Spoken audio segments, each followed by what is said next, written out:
पृथ्वी के बिल्कुल बीच में एक डरावना सुनसान द्वीप मौजूद है और इसी सुनसान द्वीप के बिल्कुल बीच में बनी हुई थी दुनिया की सबसे खतरनाक जेल। लेकिन अजीब बात ये थी कि इस जेल के आसपास न कोई बॉर्डर था, न ही कैदियों को बांध कर रखने का कोई पक्का इंतजाम। पर फिर भी आज तक कोई भी कैदी इस जेल से भाग नहीं पाया, क्योंकि इस जेल के चारों तरफ हर जगह खतरनाक माइंस लगे हुए थे, जहां जरा सा भी गलत कदम पड़ते ही मौत पक्की थी। तो कहानी की शुरुआत होती है एक बेहद विशाल जेल को दिखाते हुए। ये वो जेल थी जो बाकी सारी जेलों से बिल्कुल अलग थी, क्योंकि जिस जगह पर ये जेल बनी थी वो इलाका था बेहद सुनसान और पूरी तरह इंसानों से खाली। वहाँ सिर्फ कैदी और उन्हें पहरा देने वाले कुछ गार्ड्स ही मौजूद थे। इसके अलावा कोई इंसान नजर नहीं आता था। पर सबसे अजीब बात ये थी कि इस जेल की कोई दीवार ही नहीं थी, यहाँ तक कि किसी तरह का बॉर्डर भी नहीं बनाया गया था। और अगर कोई कैदी यहाँ से भागने की कोशिश भी करे तो भी गार्ड्स उन्हें कुछ नहीं कहते, क्योंकि इस जगह के बाहर पूरे इलाके में अनगिनत लैंड माइन्स बिछी हुई हैं। लैंड माइन इस तरह जमीन के अंदर दबाई गई हैं कि कोई कितनी भी बारीकी से देख ले उसे पहचान ही नहीं पाएगा। इसलिए जब भी कोई कैदी जेल से बाहर निकलकर भागने की कोशिश करता है और उस एरिया के बाहर कदम रखता है, तभी उसके पैरों के नीचे छुपी लैंड माइन फट जाती है और वही पल उसकी मौत बन जाता है। और इसी वजह से कोई कैदी यहाँ से भागने की हिम्मत तक नहीं करता। अब हम कुछ दिन पहले की घटना देखते हैं, जहाँ स्टू नाम का एक लड़का था। कुछ ही दिनों में उसकी शादी होने वाली थी और वह अपनी नई लाइफ की शुरुआत करने जा रहा था। इसी खुशी में वह अपने कुछ दोस्तों के साथ साउथ अमेरिका में अपनी बैचलर पार्टी एंजॉय करने आया था। वहाँ स्टू और उसके दोस्तों ने जमकर मस्ती की। पार्टी खत्म होने के बाद अगले दिन सुबह जब वे सब एयरपोर्ट पर फ्लाइट का इंतजार कर रहे थे, तभी स्टू देखता है कि उसका एक दोस्त रायन अपनी जेब में कुछ छुपाने की कोशिश कर रहा है। वह दरअसल एक तरह का ड्रग था। किसी तरह वह एयरपोर्ट की सारी सिक्योरिटी चकमा देकर वह ड्रग अपने पास रखने में सफल हो गया था। ये देखकर स्टू के बाकी दोस्त बुरी तरह घबरा जाते हैं और टेंशन लेने लगते हैं कि अगर वे पकड़े गए तो क्या होगा। उसी समय स्टू का एक और दोस्त ग्रीक पेट पकड़कर वॉशरूम से बाहर आता है। उसे देखकर ही साफ लग रहा था कि उसकी तबीयत ठीक नहीं है, लेकिन किसी के कुछ समझने से पहले ही वह जमीन पर गिर जाता है और उसके मुंह से एक अजीब सा लिक्विड निकलने लगता है। तभी वहां सिक्योरिटी गार्ड पहुंच जाते हैं। उनके साथ एक ट्रेनिंग प्राप्त कुत्ता भी था जो ड्रग्स को आसानी से पहचान सकता था। तो जैसे ही सिक्योरिटी वाला कुत्ता उनके पास गया, वह बहुत तेज रिएक्ट करने लगा। इससे सिक्योरिटी गार्ड्स को उन पर काफी शक हो गया। वे तुरंत स्टू और उसके दोस्तों को इंट्रोगेशन रूम में ले गए। वहां उन्हें बताया गया कि ग्रीक ने चोरी छिपे ड्रग्स स्मगल करने के लिए कुछ बॉलून निगल लिए थे, जो उसके पेट के अंदर जाकर किसी वजह से फट गए और उसका पूरा शरीर झर से भर गया। स्टू और उसके दोस्त ये सुनकर बिल्कुल हैरान रह जाते हैं, क्योंकि उन्हें इसके बारे में कुछ पता ही नहीं था। लेकिन उनके पास कुछ भी करने का कोई रास्ता नहीं था, क्योंकि अगर वे कहते भी कि उन्हें कुछ नहीं पता, फिर भी कोई उन पर भरोसा नहीं करने वाला था।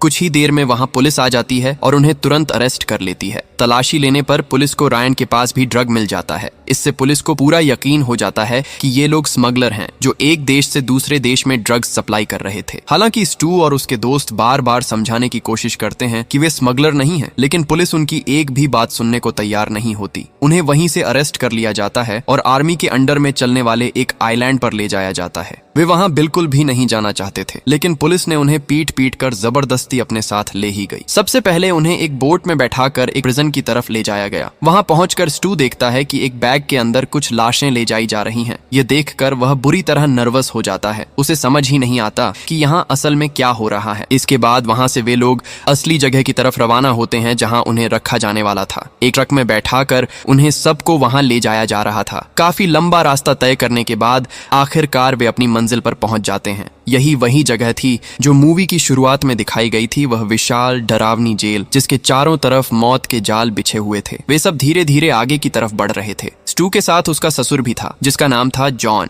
जॉन वहां का माहौल देखकर काफी चौंक जाता है, क्योंकि वह सोच रहा था कि जेल के आसपास कोई दीवार क्यों नहीं है। क्या यहाँ के गार्ड डरते नहीं कि कोई कैदी भाग जाएगा? जॉन मन ही मन सोचता है कि यहाँ से भागना तो बहुत आसान होना चाहिए। सिर्फ जॉन ही नहीं, बल्कि वहाँ मौजूद लगभग हर कोई यही बात सोच रहा था। लेकिन तभी वे देखते हैं कि एक कैदी तेजी से दौड़ता हुआ जेल से बाहर भागने की कोशिश कर रहा है। ये देखकर एक गार्ड उसे शूट करने के लिए अपनी बंदूक तैयार करता है, मगर तभी दूसरा गार्ड उसे रोक लेता है। उधर स्टू और उसके दोस्त दूर खड़े होकर ये सब देख रहे थे। जब वह कैदी तेजी से दौड़ते दौड़ते काफी आगे चला जाता है, तभी उसका एक पैर जाकर एक माइन माइन पर पड़ता है और अगले ही पल जोरदार धमाका होता है। उसी जगह पर वो कैदी मारा जाता है। ये देखकर स्टू और उसके साथी बुरी तरह घबरा जाते हैं। उन्हें समझ आ जाता है कि इस जगह के चारों तरफ माइन बिछी हुई है, इसलिए जब भी कोई यहाँ से भागने की कोशिश करता है माइन फट जाती है और उसकी वहीं मौत हो जाती है। इसी वजह से यहाँ किसी दीवार की जरूरत ही नहीं है। ये सब देखकर जॉन समझ जाता है कि जितनी जल्दी हो सके उन्हें यहाँ से निकलने का कोई रास्ता ढूंढना होगा, क्योंकि उन्हें पता ही नहीं कि इस इलाके में कहाँ कहाँ मौत का जाल बिछा है। और यहाँ जॉन का बेटा काइयो भी मौजूद था। जॉन फिर अपने बेटे काइयो से डिसाइड करता है कि वे गार्ड से बात करेंगे और ब्रिटिश सिटीजन होने के नाते उनसे कोई स्पेशल मदद मांगेंगे। उधर ग्रीक के पेट में बॉलून फटने की वजह से वह पहले से ही बेहद बीमार था और अब उसके पेट से खून भी निकल रहा था। उसे तुरंत मेडिकल अटेंशन की जरूरत थी। ग्रीक अपने दो दोस्तों से कहता है कि किसी डॉक्टर को ढूंढ कर लाओ और दोनों दोस्त तुरंत निकल पड़ते हैं, ये देखने की वहाँ कोई डॉक्टर मिलता है या नहीं। उधर जॉन और उसका बेटा काई ऑफिस रूम में गार्ड के पास जाते हैं और वहाँ जाकर बताते हैं कि वे जेल के वार्डन से मिलना चाहते हैं। गार्ड उन्हें ऑफिस रूम की ओर जाने के लिए कहता है। वहाँ पहुंचकर दोनों बिल्कुल हैरान रह जाते हैं, क्योंकि इतने बड़े ऑफिस में उस गार्ड के अलावा कोई और मौजूद ही नहीं था। तभी वह गार्ड एक बटन दबाता है और एक कमरे का दरवाजा खुल जाता है। जॉन और काई भीतर चले जाते हैं। अंदर जाकर वे देखते हैं कि एक डेस्क पर एक कंप्यूटर रखा हुआ है और वहीं से किसी इंसान की आवाज आ रही है। वीडियो कॉल पर एक शख्स बैठा था, यही वह वार्डन था जिससे वे मिलना चाहते थे। वार्डन वीडियो कॉल पर उन्हें बताता है कि चूंकि वे सब ब्रिटिश सिटीजन हैं, इसलिए वह उनकी कोई मदद नहीं कर सकता, क्योंकि वे इस देश के नागरिक नहीं हैं। वार्डन उन्हें हाई कोर्ट में अपील करने की सलाह देता है। साथ ही वह यह भी कहता है कि कोर्ट का फैसला आने तक उन्हें यहीं कैद रहना होगा। जॉन फिर वार्डन से पूछता है, तो अंदाजन हमें यहाँ और कितने दिन कैद में रहना पड़ेगा? वार्डन जवाब देता है, ज्यादा नहीं, लगभग 5 से 6 साल लग सकते हैं। ये सुनते ही जॉन और काइयो के सिर पर जैसे बिजली गिर जाती है। अगर फैसला आने में 5-6 साल लगेंगे तो क्या वे इतने लंबे समय तक यहीं मरते रहेंगे? जॉन गुस्से में भरकर वार्डन से बहस करने लगता है, लेकिन तभी अचानक कंप्यूटर का स्क्रीन ब्लैंक हो जाता है। इससे जॉन और भी भड़क जाता है, लेकिन वे दोनों अब अच्छी तरह समझ चुके थे कि इस जेल से निकलना उनके लिए बिल्कुल भी आसान नहीं होगा। इधर काफी खोजबीन के बाद स्टू और उसके दोस्तों को एक डॉक्टर मिल जाता है, लेकिन इस जेल में जितने भी लोग थे, डॉक्टर, गार्ड, पुलिस ऑफिसर, सभी इस देश की स्थानीय भाषा बोलते थे, इसलिए वे अंग्रेजी शायद ही समझ पाते थे। उनमें सिर्फ जॉन ही ऐसा था जो सही तरह से अंग्रेजी बोल और समझ सकता था, इसलिए वही वार्डन से बात कर पाया। स्टू डॉक्टर को किसी तरह समझाने की कोशिश करता है कि वे कैसे यहाँ फंस गए, वे कोई अपराधी नहीं है, लेकिन भाषा अलग होने की वजह से डॉक्टर कुछ भी समझ नहीं पाता। स्टू और उसके दोस्त फिर भी इशारों से उसे समझाने की कोशिश करते रहते हैं, लेकिन डॉक्टर उनकी बातों से एक वक्त पर बुरी तरह परेशान हो जाता है। अचानक वह एक बंदूक निकालकर उन्हें धमकाने लगता है। यह देखकर स्टू और उसके सभी दोस्त डर से सुन्न हो जाते हैं और दोनों हाथ ऊपर करके पूरी तरह चुप खड़े रहते हैं। डॉक्टर फिर उनके पीछे लगे एक पर्दे को हटाता है। वहाँ एक बर्तन में एक आदमी बर्फ जैसे ठंडे पानी में बंधा हुआ पड़ा था। ये सीन देखते ही वे सब और भी ज्यादा घबरा जाते हैं। वे मदद के लिए वहीं खड़े खड़े चिल्लाने लगते हैं, लेकिन तभी उनमें से एक दोस्त पास की एक कुर्सी उठाकर डॉक्टर के सिर पर मार देता है। डॉक्टर तुरंत बेहोश होकर जमीन पर गिर पड़ता है। उन्हें लग रहा था कि यह डॉक्टर पूरी तरह पागल है। तभी वह आदमी जिसे डॉक्टर ने बांध कर रखा था उनसे गुहार लगाने लगता है कि उसे बांधन से आजाद कर दें। स्टू और उसके दोस्त समझ ही नहीं पा रहे थे कि असल में यहाँ हो क्या रहा है, लेकिन फिर भी वे उसके हाथ पांव में बंधी रस्सियां काट कर उसे मुक्त कर देते हैं। मगर वह आदमी अजीब तरह से बर्ताव करने लगा है, बिल्कुल पागल की तरह, मानो उसके दिमाग में कोई प्रॉब्लम हो। वह जमीन पर पड़ी डॉक्टर की बंदूक उठाता है और बिना कपड़ों के ही पागलों की तरह बाहर की ओर दौड़ जाता है। इसके बाद बाहर देखा जाता है कि 2 यूनिफॉर्म पहने नर्स वहाँ एक स्ट्रेचर लेकर आती हैं। वे ग्री को उस स्ट्रेचर पर रखकर वहाँ से ले जाने लगती हैं। उसके दोस्त सोचते हैं कि शायद उसे इलाज के लिए ले जाया जा रहा है। तभी जॉन अपने साथियों के साथ उस जेल के मैनेजर से मिलने जाता है, क्योंकि मैनेजर ने उन्हें बुलाया था। जगह बेहद सेफ थी और मैनेजर का नाम था सलमा। सलमा सभी का स्वागत करती है और बहुत ही आदर पूर्वक उन्हें डाइनिंग में बैठने के लिए कहती है। फिर वह सभी को संबोधित करते हुए कहती है, मैंने सुना है कि ग्रीक एक करोड़पति है, लेकिन वह स्मगलिंग करते हुए पकड़ा गया है और तुम सब यहाँ उसके कारण फंसे हुए हो। इसके बाद वह आगे कहती है, अगर तुम मुझे 2 लाख US$ दोगे तो मैं तुम्हें सुरक्षित रूप से यहाँ से बाहर निकाल सकती हूँ, और अगर तुम पैसे नहीं दे पाते तो मैं नहीं बता सकती कि इस जेल में तुम्हें कितने दिन रहना पड़ेगा। सलमा का यह ऑफर सुनकर वे सब तुरंत सहमत हो जाते हैं, क्योंकि वे कभी भी इतनी डरावनी जेल में रहना नहीं चाहते थे और इस जेल में लोग बहुत ही अजीब थे, इसलिए वे जितनी जल्दी हो सके यहाँ से निकलना चाहते थे। लेकिन इस समय उनके पास कोई पैसा नहीं था, इसलिए वे सलमा से थोड़ा समय मांगते हैं, लेकिन सलमा उनके चेहरे देखकर तुरंत समझ जाती है कि उन्हें यह ऑफर पसंद नहीं आया। इसके बाद वह एक गार्ड को कहती है कि सभी को गेट के बाहर ले जाया जाए।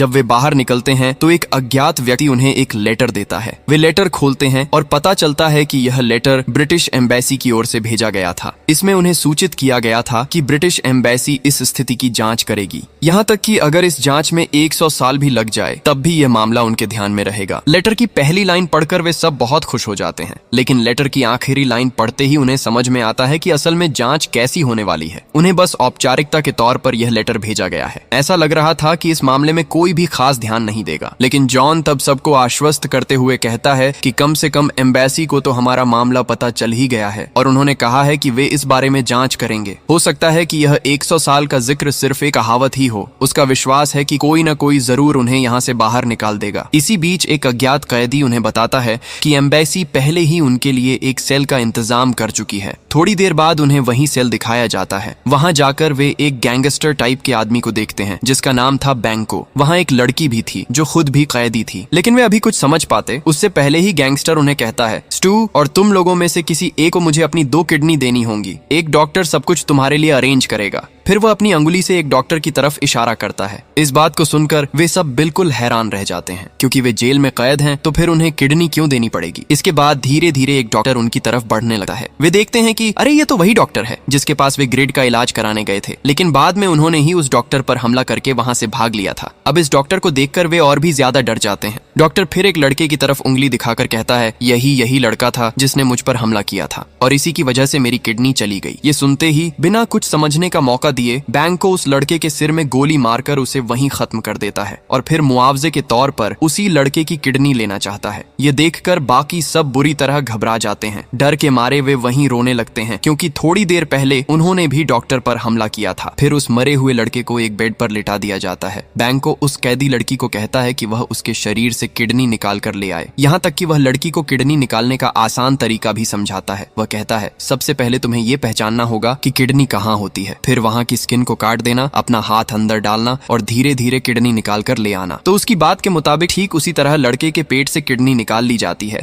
और यह पूरा काम उनके सामने ही किया जाता है। लड़की बहुत डर डर कर यह काम कर रही थी, क्योंकि ऐसा काम वह पहली बार कर रही थी। एक किडनी निकालकर वह उसे एक तय जगह पर रख देती है, लेकिन दूसरी किडनी निकालते समय वह गलती से उसे अपने हाथ से गिरा देती है। ये देखकर बैंक को बुरी तरह गुस्से में आ जाता है और एक और किडनी के लिए बाकी लोगों को तैयार रहने को कहता है। वह सभी को कहता है कि अब वे तय करें कि अपनी किडनी कौन देगा, लेकिन कोई भी कुछ जवाब नहीं देता। सभी वहां चुपचाप खड़े रहते हैं। तभी बैंको उनके सामने कुछ स्टिक फेंकता है और कहता है कि हर कोई अपनी मर्जी से एक एक स्टिक उठा ले। फिर जब सभी स्टिक उठा लेते हैं, वह बताता है कि जिसके हाथ में सबसे छोटी स्टिक होगी वही अब उसे अपनी किडनी देगा। तो देखा जाता है कि सबसे छोटी स्टिक जॉन के हाथ में है। अब रूल्स के हिसाब से जॉन को ही किडनी देनी होगी, लेकिन डॉक्टर जॉन की किडनी निकालने के लिए तैयार नहीं होता, क्योंकि जॉन की उम्र काफी ज्यादा थी। अब जॉन के बाद सबसे छोटी स्टिक उनके दोस्त ह्यूगो के हाथ में थी, इसलिए तय किया गया कि ह्यूगो से दूसरी किडनी ली जाएगी। ह्यूगो बेहद डर जाता है, लेकिन यहाँ उसका कुछ भी करने का मौका नहीं था। ह्यूगो अपना कपड़ा उतारकर बर्तन में बर्फ के पानी में बैठ जाता है। काइयो ह्यूगो के लिए बहुत सहानुभूतिपूर्ण महसूस करता है।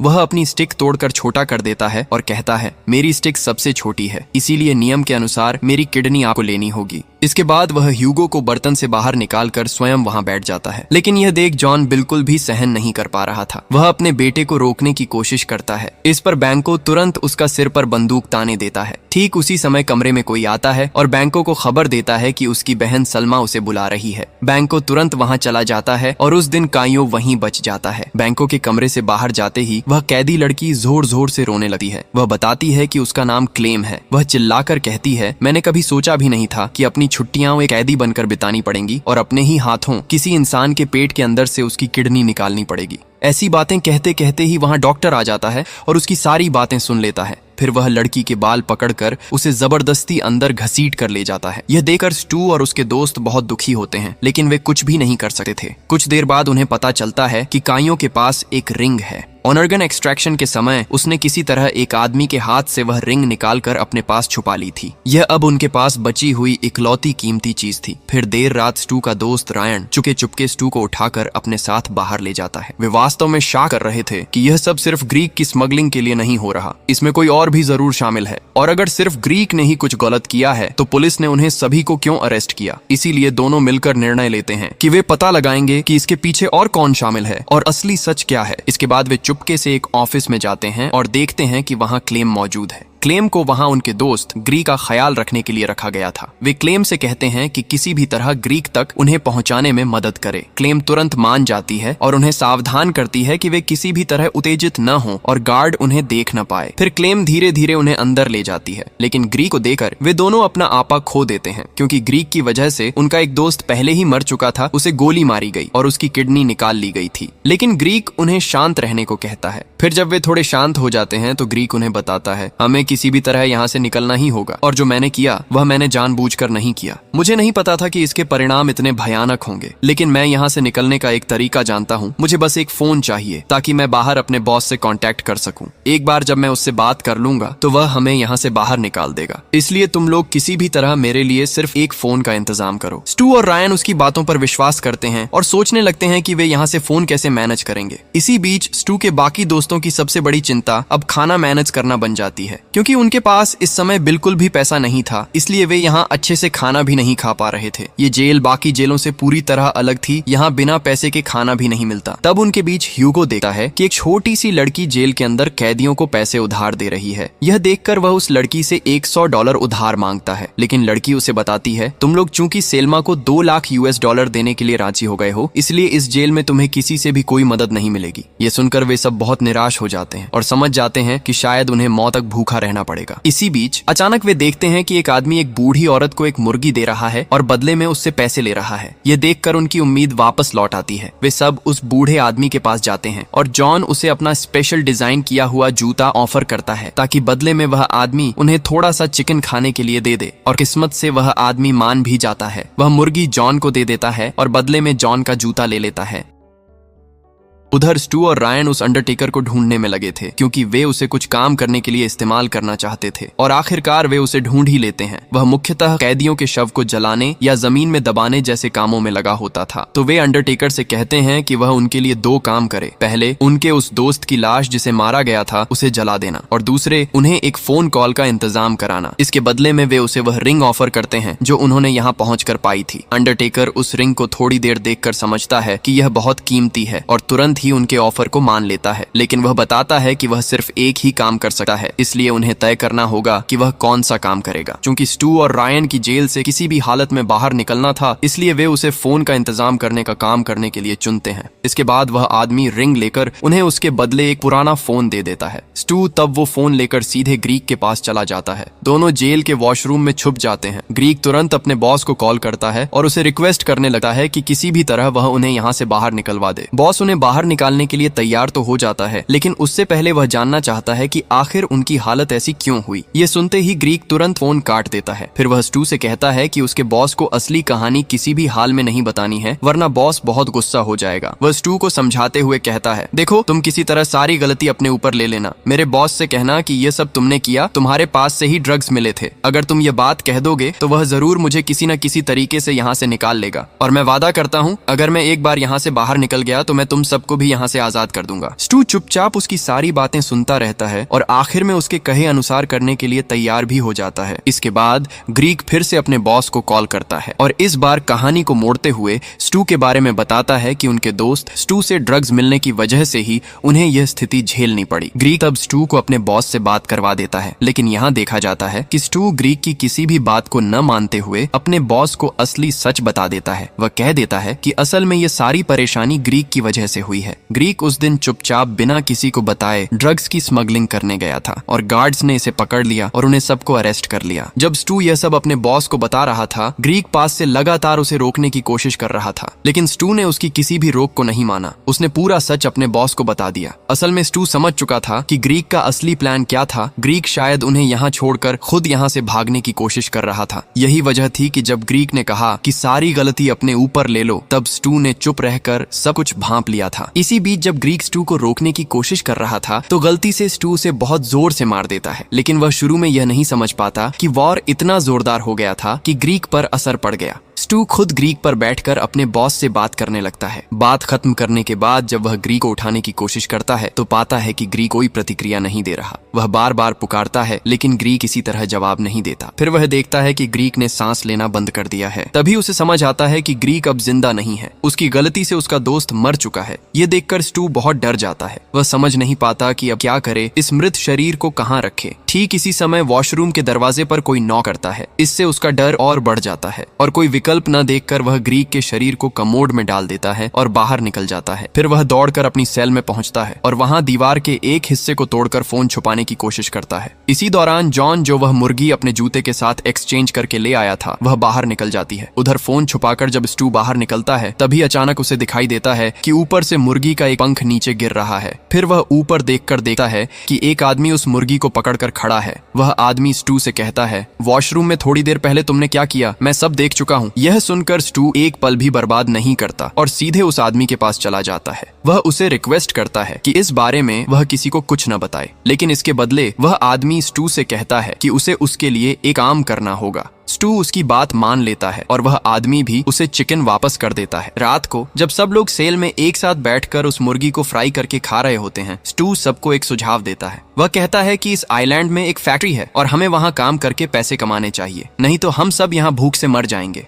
स्टू के सभी साथी उसकी इस बात से सहमत हो जाते हैं और अगले दिन सुबह सभी मिलकर फैक्ट्री में काम करने चले जाते हैं। लेकिन ह्यूगो वहां मौजूद नहीं था। उसे सेल्मा ने अपने ऑफिस में बुलाया था। असल में सेल्मा ह्यूगो को एक बहुत ही चौंकाने वाले काम के लिए बुला रही थी। वह ह्यूगो को अपने भाई बैंकू को मारने का काम सौंपने वाली थी। उसने ह्यूगो को एक माइन दी और कहा कि उसे मौका देखकर बैंकू के कमरे की जमीन के नीचे रख देना। ह्यूगो इस काम को करने के लिए तैयार हो जाता है, लेकिन उसकी एक शर्त होती है, उसे यहाँ से आजाद करना होगा। सेल्मा उसकी शर्त मान जाती है, लेकिन कहती है कि मैं सिर्फ तुम्हें ही आजाद करूंगी, तुम्हारे दोस्तों को नहीं। अगले दिन देखा जाता है कि सेल्मा ह्यूगो को लेकर अपने बॉस के पास जाती है। वहां बॉस ने क्लेम नामक उस लड़की को बुलाया था क्योंकि वह एक मेडिकल जीनियस थी, इसीलिए बॉस उसे बहुत रिस्पेक्टफुली इनवाइट करता है। तो वहां जब ह्यूगो और क्लेम अकेले बात करने का मौका पाते हैं, तभी ह्यूगो क्लेम को सेल्मा के प्लान के बारे में सब कुछ बता देता है और कहता है कि इस मौके का फायदा उठाओ, शायद इस मौके का फायदा उठाकर दोनों ही यहाँ से बाहर निकल सकेंगे। क्लेम भी इसे अच्छे से समझ जाती है। इसके बाद बॉस उन्हें लंच के लिए बुलाता है। बॉस बहुत खुश था कि उसे एक मेडिकल जीनियस से मिलने का मौका मिला, लेकिन क्लेम बॉस से सीधे बात नहीं करती और सबसे पहले सेल्मा से पर्सनली बात करना चाहती है। तो दोनों अकेले बाहर चले जाते हैं। वहाँ क्लेम सेल्मा को धमकी देती है और कहती है, मैं तुम्हारे प्लान के बारे में सब कुछ जानती हूँ, अगर तुम मुझे यहाँ से आजाद नहीं करोगी तो मैं बॉस को सब कुछ बता दूंगी। यह सुनकर सेल्मा उसे आजाद करने के लिए राजी हो जाती है, लेकिन उसकी एक शर्त होती है, पहले क्लेम को बॉस की लिवर ट्रांसप्लांट सर्जरी पूरी करनी होगी। क्लेम इसके लिए मान जाती है, लेकिन सच कहें तो जैसा वे सोच रहे थे वाकई में कुछ भी इतना आसान नहीं था।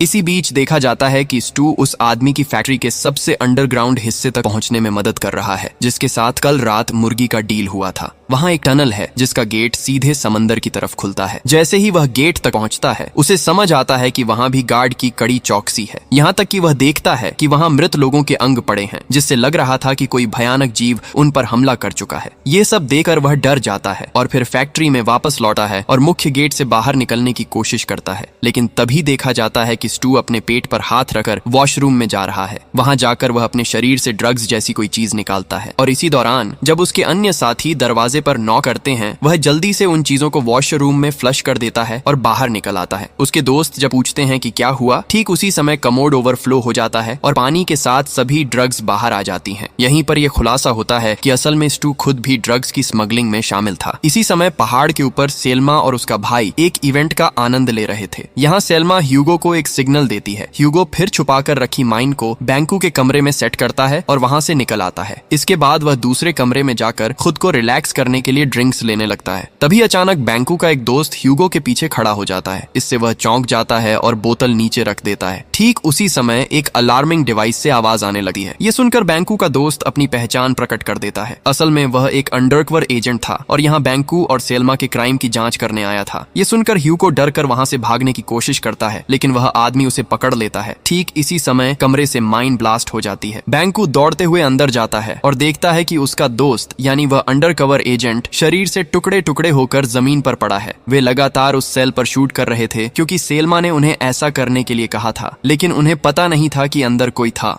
अब दूर छत पर से एक आदमी सब कुछ नोटिस कर रहा था। ये वही आदमी था जिसे थोड़ी देर पहले स्टू को भागने में मदद कर रहा था। इसी बीच यहाँ जॉन स्टू को जोर जोर से मार रहा था क्योंकि वह भी ड्रग्स की स्मगलिंग में शामिल था। वह ये सब छुपाकर उसकी बेटी से शादी करना चाहता था, लेकिन रयान यहाँ जॉन को रोकने की कोशिश करता है और एक समय पर धक्का लगने से जॉन सिर पर चोट खाकर जमीन पर गिर जाता है। सभी सोचते हैं कि शायद वह मर गया है, लेकिन अचानक वह अपनी आंखें खोलकर सभी को चौंका देता है। दूसरी ओर माइन ब्लास्ट जैसी अनचाही घटना से बैंकू भी बहुत गुस्से में आता है और अपने दोस्त की मौत को बर्दाश्त नहीं कर पाता। इसलिए वह ह्यूगो के दोस्त के पास जाकर सच्चाई जानने के लिए उन्हें चार्ज करने लगता है। एक आदमी बताता है कि सेल्मा ह्यूगो को लेकर चली गई थी। बैंकू अब समझ जाता है कि सेल्मा का असली प्लान क्या था और यह भी समझ जाता है कि इसके पीछे वही थी और यह प्लान उसने उनके मारने के लिए बनाया था। इस बीच स्थिति खराब देखकर सेल्मा एक पल भी देर न करते हुए वहां से दूर भागने की कोशिश करती है। बंदूक लेकर बैंकू भी उसे पकड़ने के लिए पीछा करता है। दोनों ही एक दूसरे को निशाना बनाकर फायर करने लगते हैं।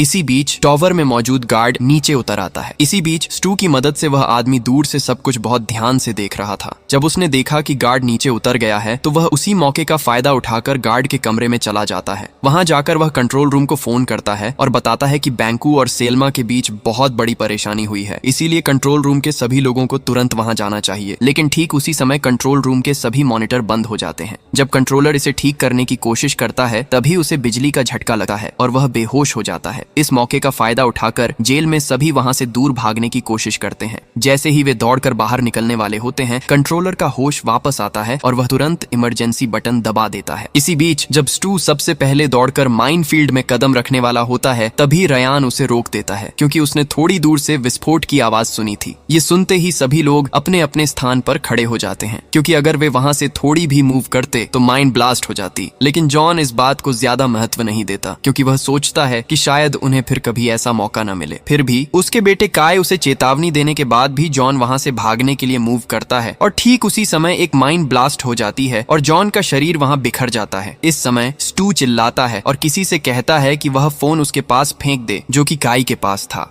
असल में स्टू और रयान सेफ जोन में खड़े थे, यानी माइन फील्ड से बाहर। वे काय को भरोसा दिलाते हैं कि जैसे ही वे फोन पा लेंगे वे किसी न किसी तरह काय को वहां से बाहर निकालने की व्यवस्था करेंगे। भरोसा पाकर काय जमीन से फोन उठाकर स्टू की तरफ फेंकता है, लेकिन फोन जाकर उस आदमी के हाथ में गिरता है जिसने कंट्रोल रूम को फोन करके कैदियों को भागने का मौका दिया था। असल में यह आदमी थोड़ा धार्मिक किस्म का था। फोन पाते ही वह वहां से बाहर जाने का रास्ता खोजने लगता है, तो स्टू और रयान भी उस आदमी को फॉलो करते हुए उसके साथ जाने लगते हैं। लेकिन काय उन्हें कई बार बुलाने के बावजूद भी एक बार भी पीछे मुड़कर नहीं देखता, उसे मदद नहीं करता और उसके साथ धोखेबाजी करता है। एक तरफ उसके पिता की मौत का दुख था, दूसरी तरफ अपने प्रिय दोस्तों का धोखेबाजी। ये सब कुछ काय बिल्कुल भी स्वीकार नहीं कर पा रहा था। इसी बीच देखा जाता है कि बॉडीगार्ड एक जवान लड़के को लिवर ट्रांसप्लांट के लिए ले जाता है और इस लिवर ट्रांसप्लांट की सर्जरी क्लेम को करनी होती है। तभी किसी ने उनके कमरे में बम जैसी कोई चीज फेंक दी। सभी सोचते हैं कि शायद यह तुरंत ब्लास्ट हो जाएगा, इसलिए कुछ लोग तुरंत कमरे से बाहर दौड़ जाते हैं। असल में यह काम उस जवान लड़के की बहन ने किया था ताकि वह उसे बचा सके। जब वह लड़का वहां से भागने की कोशिश करता है तो उसके साथ बॉडीगार्ड और डॉक्टर की फाइट शुरू हो जाती है। लेकिन जैसे ही वह मारपीट से बचकर भागना चाहता है तभी सलमा आती है और उसका रास्ता रोक देती है। उसी समय क्लेम पीछे से आता है और उसकी गर्दन में एक इंजेक्शन लगा देता है, जिससे लड़का जमीन पर बेहोश होकर गिर जाता है। सलमा क्लेम के काम से बहुत खुश हो जाती है और अपने बॉडीगार्ड को ऑर्डर देती है कि उसे सेफ तरीके से अपने कमरे में ले जाए। तो जब भी वे दोनों वहां से बाहर निकलते हैं, ठीक उसी समय दो बच्चे उस बॉडीगार्ड पर चाकू से हमला कर देते हैं। क्लेम दौड़कर जाकर बॉडीगार्ड का हाथ पकड़ लेती है। हमला करने वाली लड़की फिर क्लेम को इशारा करती है कि वह तुरंत वहां से चला जाए। इसके बाद क्लेम उस बॉडीगार्ड की जेब से एक चाबी निकालकर वहां से जल्दी निकल जाती है। असल में क्लेम ने इन बच्चों के साथ डील कर रखा था। दूसरी तरफ स्टू, रयान और बाकी कई लोग उस आदमी के साथ भागने की कोशिश करते हैं।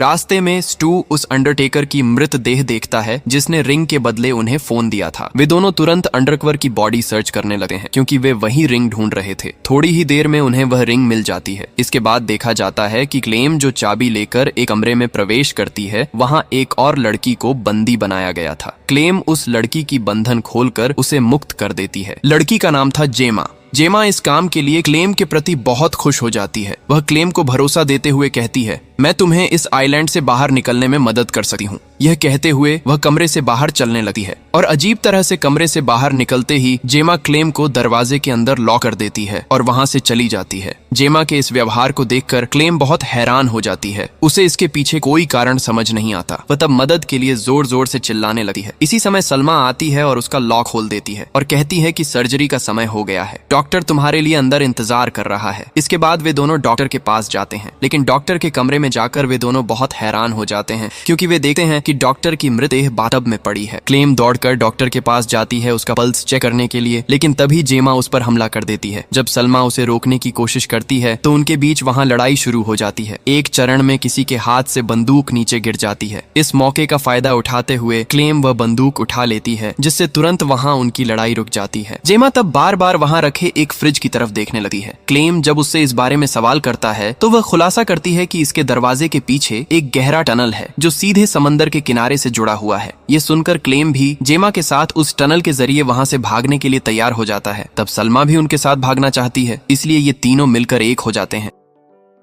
इसके बाद तीनों एक साथ उस टनल में प्रवेश करते हैं। थोड़ी दूरी पर जाते ही उन्हें एक विशाल गोरिल्ला की आवाज सुनाई देती है, इसलिए वे और एक पल भी गंवाए बिना वहां से दौड़कर भाग जाते हैं। इसी समय अचानक सलमा एक मृत देह देखती है जो उसका बॉस थी। वे समझ जाते हैं कि शायद वह भी यहाँ से भागने की कोशिश कर रही थी और तभी गोरिल्ला ने उस पर हमला करके उसे मार दिया। तो मृत देह को वहीं छोड़कर वे तीनों उस टनल के दरवाजे तक पहुंचने के लिए आगे बढ़ते हैं और एक समय बाद वे वहां पहुंच भी जाते हैं। दरवाजा खोलने के लिए वहां 3 बटन थे। तीनों एक साथ उन तीनों बटनों को प्रेस करते ही दरवाजा तुरंत खुल जाता है। इससे वे तीनों वहां से बाहर निकलने की रोशनी देख पाते हैं, लेकिन एक पल के अंदर ही उनकी सारी उम्मीदें खत्म हो जाती हैं। वे देखते हैं कि सलमा का भाई बैंको पहले से ही टनल के दरवाजे पर खड़ा है। वह सलमा को देखते ही उसे शूट कर मार देता है क्योंकि उसे सलमा से पहले से ही गुस्सा था। इसके बाद वह टनल के अंदर जाकर अपनी बहन की मृत देह उठाता है और वहां से चला जाता है। लेकिन वह यहाँ जेमा या क्लेम को कुछ नहीं बताता क्योंकि उसे पता था कि वे कभी भी यहाँ से बाहर नहीं निकल पाएंगे। तो बैंको वहां से चले जाने के बाद क्लेम जल्दी से ऊपर उठकर दरवाजे के बाहर निकल जाता है और जेमा वहां से निकलने से पहले वह दरवाजा बंद कर देता है। इस कारण जेमा अंदर ही फंस जाती है और तभी गोरिल्ला आकर उसे बुरी तरह हमला करता है। वह मदद के लिए चिल्लाने लगती है और क्लेम दरवाजे के बाहर खड़ा होकर सिर्फ सब कुछ देखता रहता है क्योंकि जेमा ने भी उसके साथ धोखेबाजी किया था। इसी बीच कई प्रयासों के बाद रयान और स्टू टनल से बाहर निकलने में सफल हो जाते हैं और वहां से बाहर निकलकर सीधे समुद्र के किनारे पहुंचते हैं। लेकिन रयान बहुत थक चुका था, इसलिए वह वहां बैठ जाता है